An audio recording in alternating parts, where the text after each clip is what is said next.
Максим, позывной «Шум». Ой, это еще лет 15 мне было, как-то так привязалось. Родился в Молдавии, хотя папа из Украины, мама из России. А когда было 4 года, переехали в Россию, собственно, там и рос. Папу я плохо знаю, потому что я был маленький, и мама с папой развелись, и, собственно, вот растила мама и бабушка. Где-то до 15 лет вот я был максимально тихим, а потом вот прозвище «Шум». Как мне сказал один человек, с которым я общался, я его считаю умным человеком, он сказал, у меня гипертрофированное чувство справедливости. То есть я посчитал, что это неправильно. Я еще с Майдана начал следить, но я в России жил, сушистом работал вообще.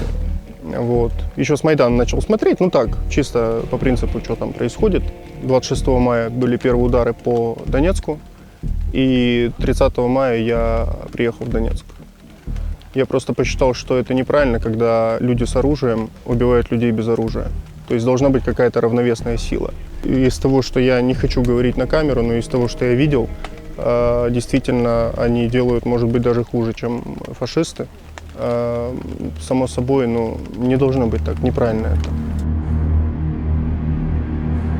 Первые 1,5 года в пехоте, потом получил ранение, почти 7 месяцев восстанавливался после ранения.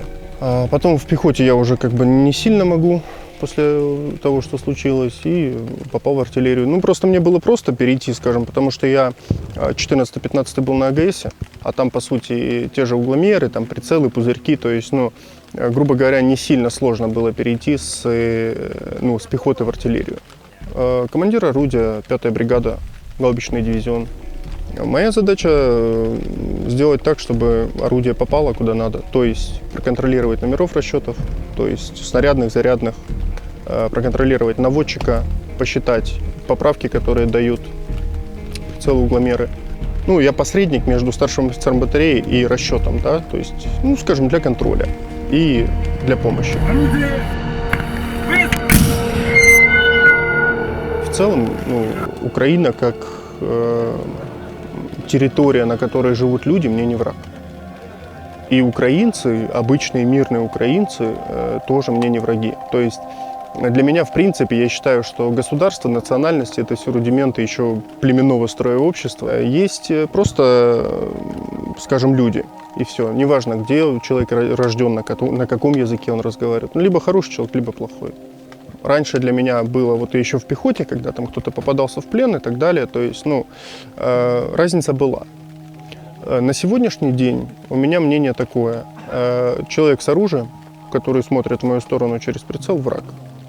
И мне без разницы, это ВСУшник, нацбатовец, наемник, без разницы.